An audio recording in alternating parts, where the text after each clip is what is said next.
In the early 1980s, when a group of people came together with the knowledge that what was the last Corvette in the world was about to be sold off to scrap, they recognized that this ship was a unique, iconic artifact of a very important time in Canada's history and that it had to be saved.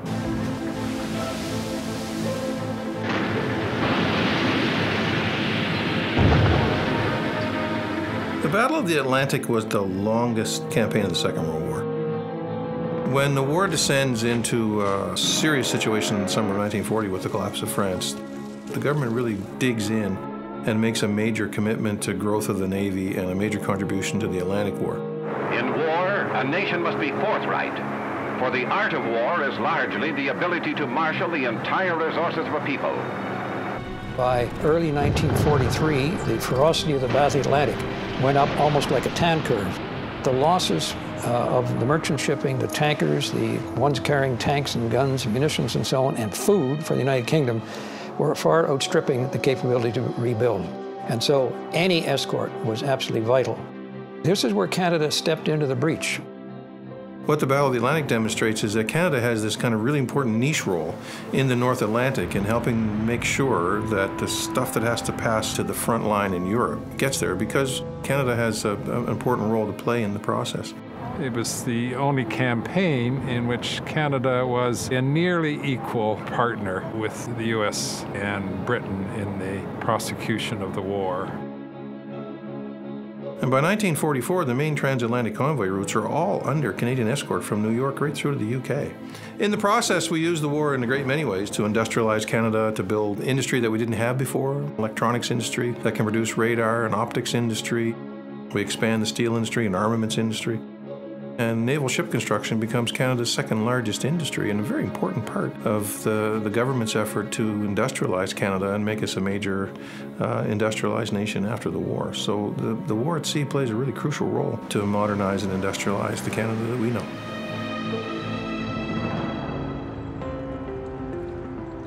In the Canadian role in the Battle of the Atlantic, the most numerous of the small warships that were escort ships was the Corvette. Many of them built here in Canada and manned by Canadians. So the Corvette is the most accurate symbol of Canada's contribution to the Battle of the Atlantic. But preservation without the full context of why you're preserving it is not a practical goal. From that grew the idea, the notion of Battle of Atlantic Place, where we would tell the story about the accomplishment of Canadians. It's about the transformation of Canada and Canadians as a country, a national identity, and as a people. The plan for Battle of the Atlantic Place is going to take the story beyond the North Atlantic. It's going to take it into the home fronts. It's going to take it into the factory floors. It's going to take it into the forests of Canada. It's going to describe Canada's war effort holistically. Stories of courage, of resilience, of ingenuity, of daring, of people rising to the challenge. And it embodies those stories, that great legacy, in particular spaces within the building to commemorate a broad aspect of the story of the Battle of the Atlantic, including the Air Force and the Merchant Navy, and the Navy, of course. We're also looking for ways to enhance that story. The ship's gallery, for example, we're thinking about how light comes into that space to experience that vessel in a way that it has not been experienced before. And in that way, we're trying to enhance the interior story in the architecture as well. It's a story that doesn't necessarily just appeal to Canadians. It appeals to everyone because we all have challenges, and we want to know there's something in us that can meet those challenges. We are losing the generation. We're losing firsthand memory of what this all meant. And the generation that built the Canada that we all know and love is passing away very quickly. The real stories, the veterans themselves, we want to capture that so that we can share those stories, those personalities, that great heart with Canada as a community. Because if we don't do it now, it'll be lost. This place needs to capture their remembrances and honor them in a way that brings it alive for a current generation.